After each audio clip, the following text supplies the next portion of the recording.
빌립보서를 오늘 말씀으로 마치고 다음 주는 성령 강림 주일입니다.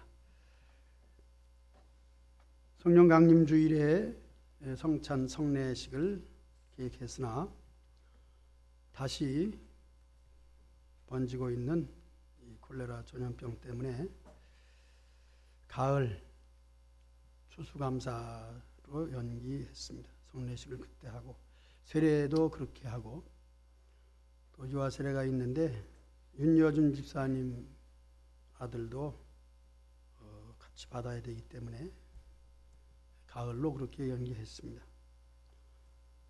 시간은 빨리 지나가네요. 너무 빨리 지나가요. 5월이 다 지나가고 있습니다. 올해는 겨울에도 안 추웠는데 봄이 되면서 온도가 올라가지 않고 아직도 참 시원한 가운데 있습니다. 작년만 같아도 5월이 되면은 그냥 여름 막 그런 뜨거운 열기가 올라왔는데 참 시절은 좋은 것 같습니다. 동시에 뜨거워지지 않으니까 이 코로나 전염병도 버티고 있네요. 어제도 시청에서 전화 왔습니다. 이태원에 갔다 온 사람 없냐고. 양평 수양관에서 집회가 있었는데 거기서 목사님들 가운데 또 한 분이 걸렸대요. 그러니까 그쪽에 갔다 오지 않았냐고. 그렇게 참 이 시절이 빨리 지나가면서도 어려운 문제는 항상 눈앞에 있는 것 같은 느낌도 듭니다. 그러나 힘들고 어려워도 우리에게 능력 주시는 우리 주님 안에서 모든 것을 다 할 줄로 믿습니다. 못할 것이 없어요. 우리가 계획한 것, 하나님이 계획하셨다면, 하나님이 하고 싶은 일을 우리에게 맡겼다면 우리에게 주어진 이 사명은 그침이 없을 겁니다. 진행될 것입니다. 지금도 여러분들 지금 하고 있지 않습니까? 우리가 하는 일이 하나님의 일인 줄 믿고 오늘 제목 내게 능력 주시는 주님이라는 제목으로 말씀을 드리기를 원합니다. 사도 바울의 신앙 고백이 예수 그리스도의 심장으로 내가 너희를 사랑하고 사모한다 그랬습니다. 마음을 다하고 성품을 다하는 바울의 그 신앙. 우리가 무슨 일을 하든지 마음을 다하게 되면 세상 일도 못 이룰 것이 없습니다. 낙숫물이 힘이 없는 것 같지만은 계속 한 곳으로 집중해 떨어질 때에 바울을 뚫는다고 그랬습니다. 정신일도 하사불성이라 못 이룰 것이 없는 사람의 정신차림, 집중력, 하물며 하나님께서 우리를 집중해 보시고 지켜주시기 때문에 우리가 하나님의 은혜로 오늘도 예배드림을 감사하시기 바랍니다. 바울은 그 얘기를 하고 있는 거예요. 특별하게 이제 바울은 그런 말을 하죠. 내가 비천에 처할 줄도 알고 궁핍에 처할 줄도 알아서 이 모든 삶의 일체의 비결을 배웠다. 배부름과 배고픔과 이 모든 삶 속에서 되어지는 여건을 경험함으로 말미암아 일체의 비결이라 했습니다. 그렇기 때문에 우리 주님이 함께 하신다면 복음 전하는 일을 중지할 수 없다. 하나님께서 명하신 것이고 해야만 되기 때문에 능력 주시는 자 안에서 이 복음을 증거한다는 말씀이에요. 이 말씀을 오해하게 되면은 도깨비 엉망이로 해석할 수도 있습니다. 자기의 계획, 자기의 생각, 자기의 뜻, 하나님과는 거리가 먼 그런 일까지도 내게 능력 주시는 자 안에서 다 한다. 우리가 기도하는 거 그렇지 않습니까? 기도하는 것은 주님의 뜻대로 기도해야 되는 거예요. 기도하면 반드시 이루어 주시죠. 내가 주리라 그랬으니까. 그런데 하나님의 뜻대로 기도해야 되는 거예요. 능력도 마찬가지입니다. 아무에게나 능력을 주시는가? 아닙니다. 하나님의 뜻대로 구하는 자에게 응답하시는 것처럼 능력도 하나님의 일을 위하여 할 때에 내게 능력 주시는 자 안에서 복음을 전하리라 하는 말씀으로 받아들이시기 바랍니다. 오늘 말씀을 통해서 저는 첫 번째로 주 안에서 기뻐하라 하는 것을 빼놓을 수가 없습니다. 바울의 빌립보서는 기쁨이에요. 이 기쁨의 신앙생활은 그 성령의 열매와도 연관이 되어 있습니다.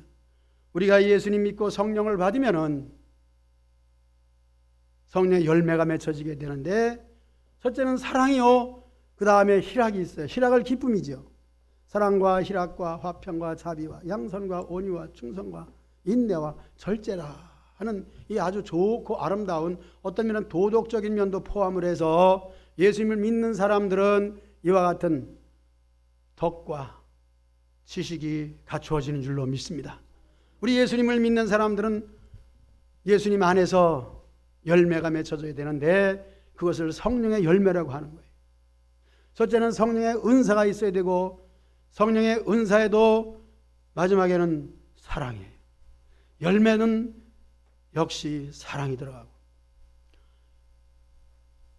우리가 예수님을 믿어 성령을 받으면은 그 성령의 열매가 맺혀지게 되는데, 그 중에 하나가 기쁨이에요. 빌립보서의 주제가 기쁨이라는 말씀을 드리고자 하는 것입니다. 그래서 기쁨은 성령의 열매다. 다시 말하면 우리 모두는 기뻐해야 될 줄로 믿습니다. 항상 기쁘고 기쁘도다. 나 주께 왔사오니 복 주시옵소서. 복 받으시길 바랍니다. 이 찬송 446장인데 주 음성 외에는 참 기쁨 없도다.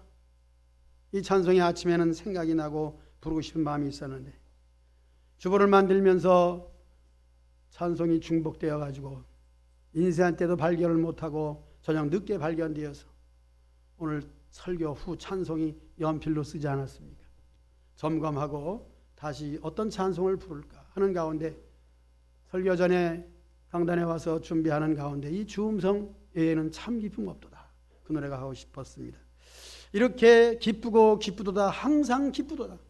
우리 예수님을 믿는 사람들에게는 기쁨이 끊임없이 이어져야 되는 것입니다.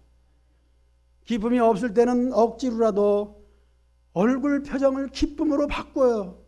그리고 기쁨을 보여주는, 요즘에는 마스크를 쓰기 때문에 웃는 것이 눈으로 나타나요. 그리고 마스크를 쓰면은 얼굴을 몰라볼 것 같지만은 저는 그래요. 마스크를 쓰든지 안 쓰든지 여러분도 그렇겠습니다만은 그 사람은 다 나타나고, 웃느냐 우느냐도 이 눈가에 지어져 있는 이 모든 것으로 알 수가 있는 거죠. 웃으시기를 축복합니다.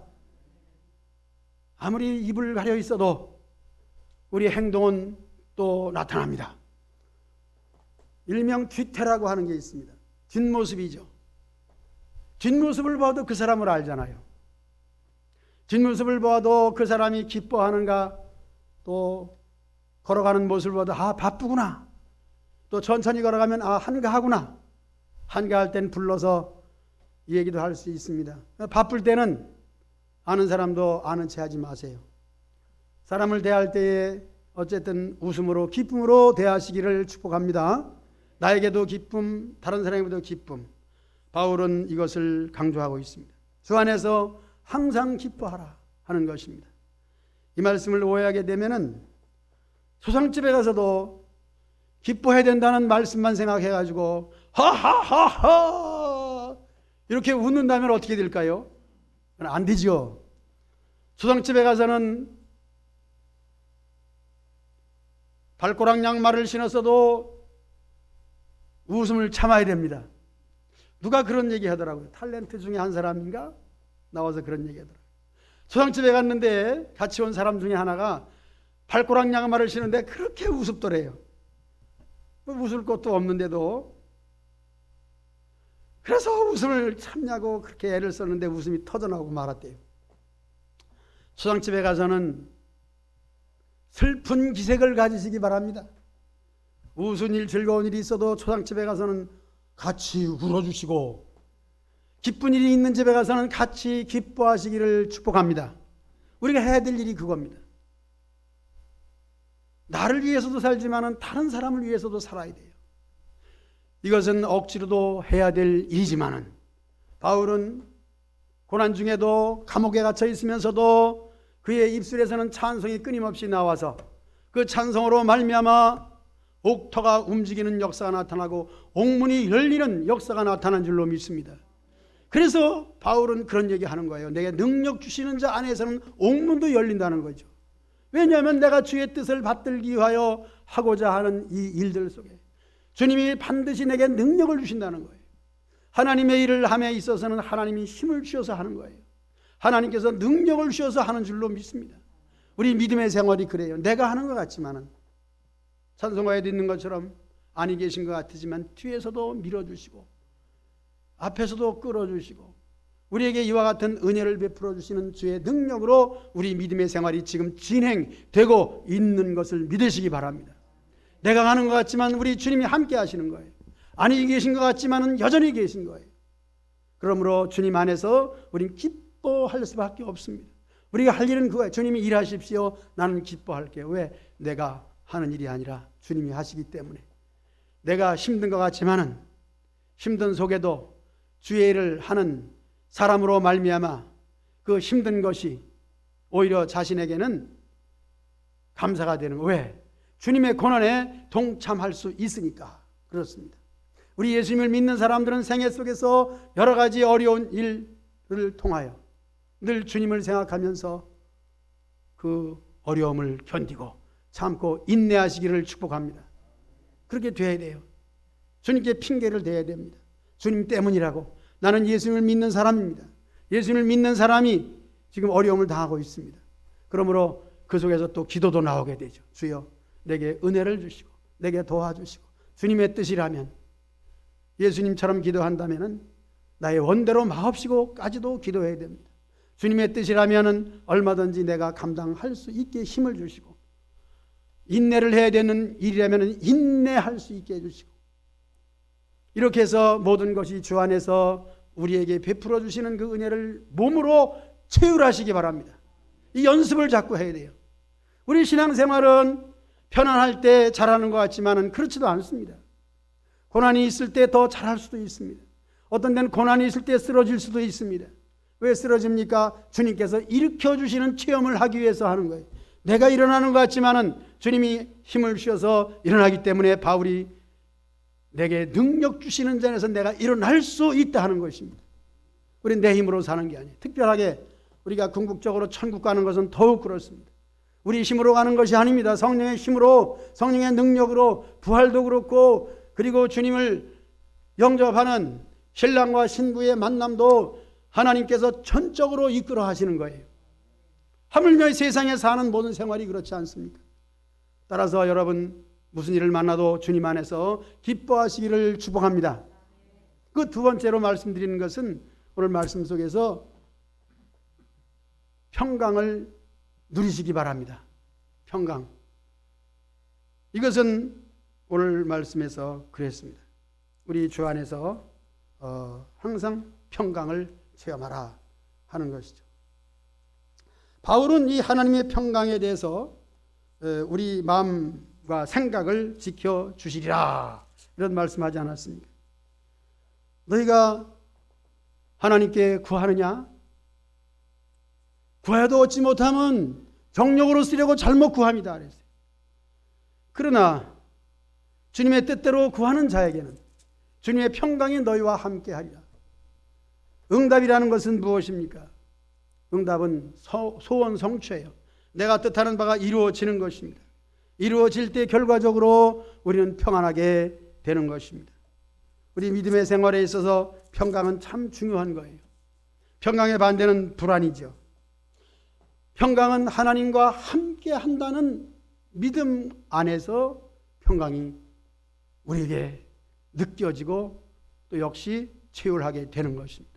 반대로 하나님이 나와 함께 하지 않는다. 하나님이 여기 계시지 않는다. 그렇게 할 때는 불안한 것입니다. 사실 그렇게 돼야 돼요. 우리가 믿음의 생활할 때는 항상 동일하지가 않아요. 어떤 때는 믿음이 강할 때가 있고 어떨 때는 연약할 때가 있습니다. 연약할 때는 연약한 것을 여러분들이 느껴야 돼요. 아, 지금 나는 하나님이 함께 하지 않는 것 같아.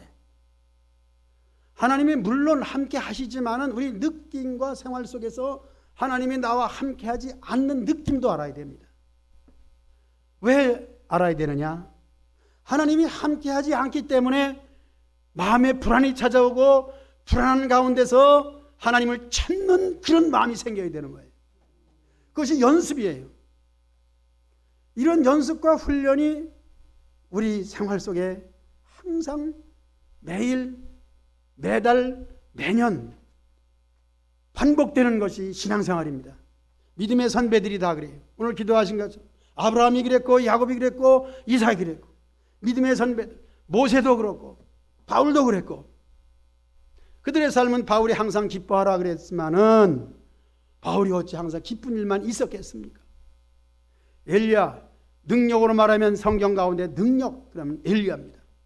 엘리야는 큰 능력을 나타냈습니다. 그것은 우상의 선지자 850명, 바알과 아세라 400명, 450명 합쳐서 850명과 대결할 때 얼마나 불안했고 여기서 내가 이겨야 되는데 라고 했다면 얼마나 힘들겠습니까? 그러나 하나님께서는 전적으로 엘리야를 붙들고 계시기 때문에 하나님의 목적은 저 850명의 우상 선지를 거꾸로 때리는 거예요. 그렇기 때문에 엘리야에게 힘을 줄 수밖에 없는 겁니다. 바울이 말한 것이나 엘리야가 행동을 한 것이나 보면은 내게 능력 주시는 자 안에서 저 우상 선지자 850명을 무너뜨릴 수 있는 거예요. 이렇게 큰 능력을 행한 엘리야. 그러나 그 후에는 여자 때문에 왕비 나라를 뒤흔드는 그 여자 850명이 아닌 한 사람 때문에 하나님 나 죽겠습니다. 나를 잡아잡수시오. 그렇게 하고 나무 밑에 벌렁 드러나가지고 자신을 포기하고 하나님의 일을 포기하고 간 가운데 그 육체의 모습을 드러나고 있습니다. 그때 하나님께서 그에게 떡 한 덩이를 먹여주시고 그 떡을 먹었을 때 그날 힘을 얻어가지고 밤낮을 달려가서 하나님의 큰 구원을 선포하지 않았습니까? 그러니까 오늘 말씀의 제목 하나님의 능력 주시는 자 안에서 한다는 사실은 우리가 연약하여 쓰러질 때도 있다 하는 것입니다. 오히려 쓰러질 때 여러분 내 자신이 이렇게 연약하다는 것을 아시고 그때 하나님의 떡을 구하시기를 바랍니다. 하나님 내게 떡을 먹여주세요. 좋은 약을 주세요. 일어날 수 있는 기회를 주세요. 하나님의 은혜로만 될 수 있는 것입니다. 불안할 때에 하나님이 함께 하신 경험을 하시고 그때 평강이 찾아오는 것을 경험하시기를 축복합니다. 평강도 불안할 때 평강이 주어져야 평강의 가치가 있는 것이죠. 여러분의 삶 속에 우리 인생의 삶 속에 여러 모양과 형편과 처지가 항상 반복되는 가운데 하나님의 평강을 경험하시기를 축복합니다. 이제 마지막으로 말씀드리고자 하는 것은 오늘 말씀의 제목 집중적으로 말씀을 드리겠습니다. 바울은 지금 선교사입니다. 빌립보서를 기록할 때에 그는 다른 곳에 가 있었고 특별히 감옥에 있었고 그래서 4장으로부터 계속 말씀하면서 오늘 본문이 10절인데 내가 주 안에서 크게 기뻐한다 말씀드렸습니다. 그 다음에 성도들에게 궁극적으로 헌금 얘기를 하고 있습니다. 너희가 나를 이렇게 도왔다. 그러면서 11절에 보니까 내가 궁핍함으로 너희에게 헌금 얘기하는 것이 아니다라는 거예요. 제가 그렇습니다. 저는 주일 설교를 항상 준비하면서 금요철야 때 이 설교를 합니다. 주일 새벽에 이 설교합니다. 3번 해요. 그러니까 제 자신도 은혜가 되고 3번씩 설교하니까 본문이 완전히 이해가 되고 은혜가 되는 거예요. 내가 궁핍함으로 헌금 얘기하는 것이 아니다. 금요철야 때 제가 그런 얘기했습니다. 장로님 한 분을 만났는데 그 장로님이 목사님 교회도 성미를 하나요? 그 말은 다른 교회들은 다 성미를 안 하는데 우리 교회도 성미를 하지 않습니다. 그건 기장측이에요. 기독교 장로회는 특별히 우리 합동측보다도 더 어떤 면에서는 신식이어서 새로운 시대를 첨단적으로 먼저 가기 때문에 미처 감당하지 못할 정도의 사건도 많이 벌어집니다. 교단이 갈라진 이유도 거기에 있습니다. 물론 새로운 시대에 새로운 것을 받아들이는 것이 다 좋을 수도 있고 성경에서 이탈될 수도 있습니다. 어쨌든 성미얘기죠. 안 한다는 거죠. 안 할 수밖에 없죠. 아마 구리시에도 성미하는 교회가 몇 군데 없을 거예요. 우리는 성미합니다 그랬더니 장로님이 그렇죠. 성미가 있어야 축복할 수 있는 재료가 있지 않습니까? 목사님은 물론 축복권이 있는데 뭐가 있어야지 축복하는 거 아니냐 이겁니다. 저는 거기서 큰 은혜를 받았어요. 성도들의 이름을 부르면서 기도하는 것도 당연한 일이지만은 그 성도들이 하고 있는 그 모습 가운데 기도가 나오고 기도의 제목이 생각이 나는 거예요. 물론 성도들의 가정에 어려움이 있고 몸이 아프다. 그러면 신방을 해야 되고 그리고 그 아픈 것을 낫게 하기 위해서 기도해야 되는 겁니다. 그런 게 있어야 된다는 거죠. 따라서 성미를 드려야 목사님이 식사 기도할 때마다 그 성도들의 가정을 생각하면서 축복하는 거 아닙니까? 이런 얘기를 하는 거예요. 노인 장로님, 은퇴하신 장로님이죠. 그래서 노인들에게 들을 것이 참 많아요. 젊은 사람들 아무리 신시대에서 새로운 시대의 것을 접목한다고 하지만은 어른들의 얘기를 귀담아 듣는 것은 참 지혜로운 사람이라 생각이 됩니다. 저도 마찬가지예요. 장로님에게 그 말을 듣고 그렇지. 그러면서 야곱이 복받은 생각이 났습니다. 그 아버지 이삭이 장자에게 축복하기 위해서 에서에게 말한 거죠. 산에 가서 사냥을 해가지고 맛있는 고기를 해와라. 자기 아들인데 말이죠. 그냥 축복을 해주면 되는데 왜 맛있는 별미 음식을 해와라. 고기를 해와라. 고기를 좋아하는 것 같아요.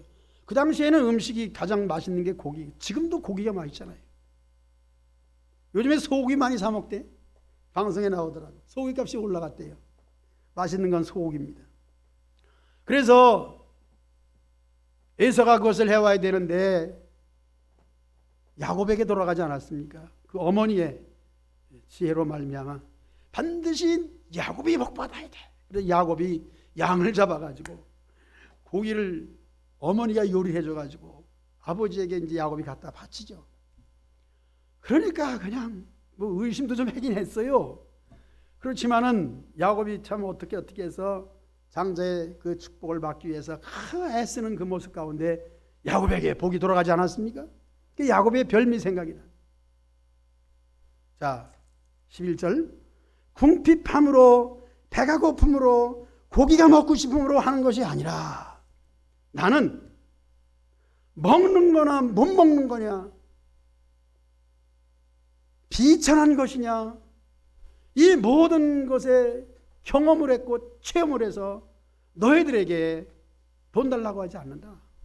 고기 달라고 하지 않는다. 오직 너희들을 축복하기 위해서 내가 너희들에게 이 얘기하는 거야 하는 것입니다. 그러므로 이 말씀에 여러분들이 모두 은혜 되시기를 축복합니다. 나는 우리 12절 다 같이 한번 읽어봅시다. 저는 일주일 동안에 이 말씀을 읽고 외우고 또 외우고 그러는지 몰라요. 같이 해봅시다. 시작. 나는 비천에 처할 줄도 알고 풍부에 처할 줄도 알고 모든 일곱 배부름과 배고픔과 풍부와 궁핍에도 처할 줄 알아. 일체의 비결을 배웠노라. 처할 줄 안다는 것은 대처할 수, 거기에 대해서 내가 대응할 수 있고 어떻게 할 줄 아는, 배부른 것도 배고픈 것도라는 것은 바울이 그렇게 배고픔을 많이 경험했으나 거기에 대해서도 할 수 있었다. 능히 할 수 있었다. 물론 바울은 예수님을 생각했다. 저는 그런 생각을 합니다. 우리가 예수님은 어떤 분이냐? 여러분 다 아시잖아요. 하나님의 아들이시지만은 가장 비천한 자리에 오셨어요. 그래서 비천에 처할 줄도 알고, 예수님은 세상에 오셔서 많은 성도들에게 대접도 받았습니다. 특히 여인들이 얼마나 공쾌를 많이 했습니까? 옥합을 깨트려서 예수님께 그렇게 발에 붙는 정도의 헌신적인 사람들의 대접도 받았습니다. 그러므로 배고픔과 궁핍함에 처할 줄 아는, 거기에 대해서 어떻게 처할 줄 아는, 다시 말하면 배부르다고 나 배불러 그래서 다른 사람의 배고픔을 모르는, 자기만 아는 그런 것이 아니라 배부를 때 배고픈 사람을 생각할 수 있는 사람, 또 배고플 때 다른 사람이 배고픈 것도 알고 예수님의 배고픔도 알고 생각할 수 있는 이런 생각, 마음, 대처, 그러면 어떻게 해야 되겠는가? 바울은 천막, 장막 깁는 일을 했습니다. 일을 한 사람이에요. 수고한 사람입니다. 그렇기 때문에 성도들의 직장생활, 사업, 이 어려움을 다 알아요. 성도들의 어려움을 알아야 목사님도 기도하죠. 성도들의 직장, 사업, 하는 일, 모든 일들을 일일이 알면서 얼마나 힘들었겠는가 하는 것을 바울은 오늘 빌립보 성도들을 향하여 그런 말을 하는, 너희가 힘들어도 어려워도 이렇게 나를 섬겼다고 하는 것이죠. 그러므로 내가 예수 그리스도의 심장으로 너희를 사모한다는 그 말이 나오는 거예요. 인간 어디까지나 인간 아니겠습니까? 서로 하는 대로 하는 거예요. 저는 아침에 배랑간 생각이 났습니다. 대구에 있는 애양교회 한명수 목사님, 교회를 참 크게 부흥시키고 이제 은퇴를 하시고 후임을 세워놓고 원로 목사님이 되는 그런 일이 있습니다. 그래서 갑작스럽게 노회장 지나고 나는 거기 순서 들지도 않고 대구니까 멀기 때문에 안 가야 되죠. 안 가는 게 맞죠. 그러나 그분이 나에게 대접한 일이 생각이 나더라고요. 노회장 때 그 교회를 방문하고 갔는데 나보다 선배 노회장이고, 그런데도 저를 그냥 그렇게 친절히 해주시고 그런 생각이 나서 이제 은퇴하시고 원로 목사님 되는데 내가 가야지, 멀지만 가야지, 그런 생각이 갑자기 났습니다. 6월 24일인가 6.25 다음인가 그래요. 토요일 날인데 나에게 해준 것 내가 어떻게 보답할까 하는 인간적 관계죠. 저만한 여러분도 다 그런 게 있잖아요. 우리 그런 것 때문에 자신을 사는가 그런 생각도 들어요. 우리 하나님께 마찬가지입니다. 바울도 마찬가지입니다. 바울이 인간이기에 14절에 내가 그러나 너희가 내 괴로움에 함께 참여했다 이 말 하는 거예요. 바울이 힘들고 어려울 때 같이 동력했다는 것입니다. 같이 했다는 것입니다. 이렇게 바울이 그 성도들이 도와준 것에 대해서 기쁘고 즐겁고 감사한 마음으로서 성도들을 위해서 무엇을 해줄까 하는 그런 마음 여러분 가지시기를 주의 이름으로 축복합니다. 이것이 성도들 그리고 성들이 은혜 받을 수 있는, 내게 능력 주시는 자 안에서 모두 할 수 있다는 고백이 나오는 거예요. 이런 경험과 체험이 없다면 하나님 말씀을 입으로 머리로 암송해가지고 입으로 한다고 해야 되는 게 아니에요. 저는 설교도 그렇다고 생각이 됩니다. 신학교에서 배우고 공부해서 배우고 책에서 배우고 많은 것을 듣고 배웠지만은 내 몸에 배이고 내가 체휼했고 내가 경험했고 은혜 받은 것을 얘기해야 저도 얘기가 잘 되고 즐겁고 기쁘고 여러분도 은혜를 받는 것을 많이 경험하고 있습니다. 설교 준비라고 하는 것은 생활 속에서 준비하는 거예요. 성경 말씀도 읽지만은 그것을 생활 속에서 생활해 나갈 때에 여러 사람들을 만나고 경험할 때, 그래서 어떤 사람이 그랬어요. 신학교 막 가서 어떤 분이 나요. 이제 목사님이 되면은 설교를 해야 되는데 신문을 많이 보세요. 그래. 신문을 많이 보라고. 저는 성경을 많이 봐야지 신문을 많이 봐야 되냐고 얼마 전까지만 해도 그것을 반박하고 있었습니다. 그러나 목사님은 신문이나 세상 일도 다 알아야 돼. 다 알아야 성도들이 대처할 수 있는, 여기서 내가 처할 줄 안다, 그런 그 얘기를 하지 않습니까? 내가 경험했으니까, 체험했으니까 그 말입니다. 16절에 빌립보 사람들아 너희도 알거니와 이 복음의 시초에 내가 마게도냐를 떠날 때에 주고받는 내 일에 참여한 교회가 너희 외에 아무도 없었느니라.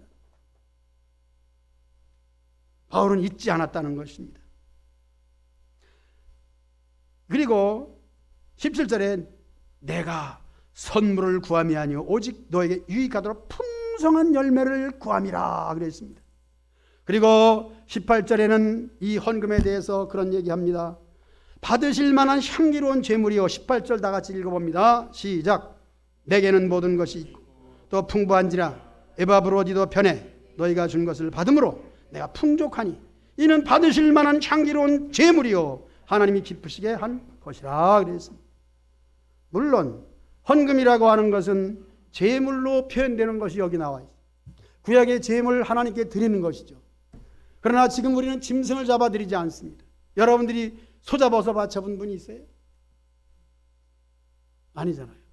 오늘 이 시대에는 우리가 쓰는 돈입니다. 돈 얘기한다? 아닙니다.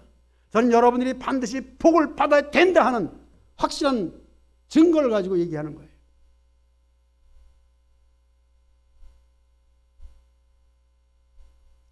설이 되면은 참 우리 어린아이들이 얼마나 이 11조가 많이 들어오는지 몰라요.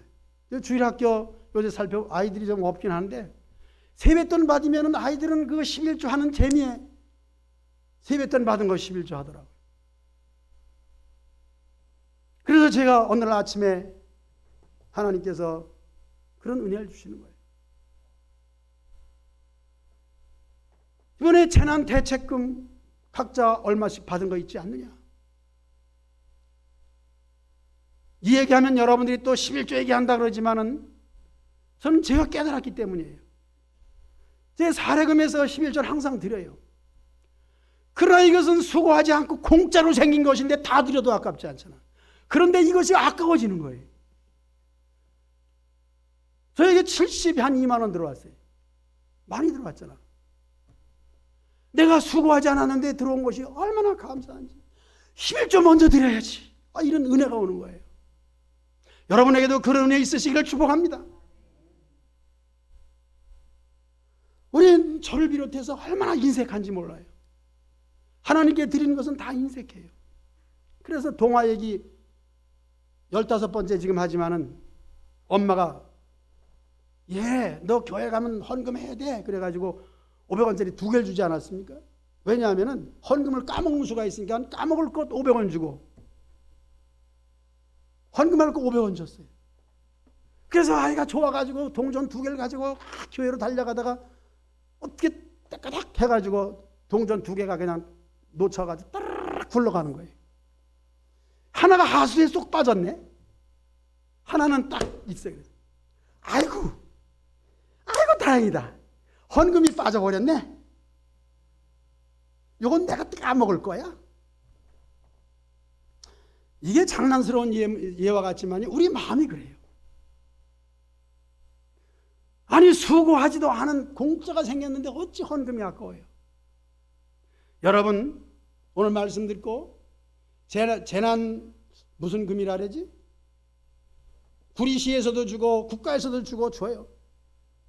카드에 들어갔다고 내 돈이 아닙니까? 미리 11조 하시길 축복합니다. 소리가 좀 적은 것 같은데 은혜 안 됩니까? 난 은혜가 돼서 하는 얘기예요. 재난 대책금 들어온 거 여러분 뭐 다른 건 얘기 안 해도 이 정도는 해야 되지 않을까 저는 생각이 듭니다. 하나님이 얼마나 기뻐하실까. 저는 나이가 들었어도 신앙생활이 오래돼도 목사가 되어도 이런 은혜를 또 주신다는 것이 얼마나 감사한지 몰라요.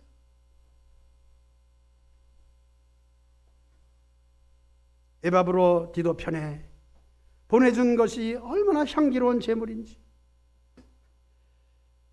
19절입니다. 나의 하나님이 그리스도 예수 안에서 영광 가운데 그 풍성한 대로 너의 모든 쓸 것을 채우시리라. 아멘. 채우시리라. 아멘. 채우시리라. 하나님께서는 우리에게 복을 주시기 위해서 하는 거예요. 우리 신앙생활의 뿌리가 무엇입니까? 근간이 무엇입니까? 우리가 하는 것이 무엇입니까? 직분, 사명, 감당도 잘해야 되는 거예요. 그러나 개인적으로 하나님께 대해서는 우리가 성수주의입니다, 여러분. 우리 대한예수장의 합동측 총회에서는 이 성수주의를 그렇게 강조하고 있습니다. 주일 성수는 예수님의 부활의 날이에요. 우리 신앙이 무엇입니까? 우리가 부활하여 영생 천국 가는 거 아닙니까? 예수님이 부활하셨어요. 그 부활은 나의 부활이 되는 거예요. 그 부활을 나의 부활로 받아들여야 돼요. 내 부활이 안 되면 안 됩니다. 오늘 예수님의 부활이 저와 여러분들의 부활이 되기를 축복합니다.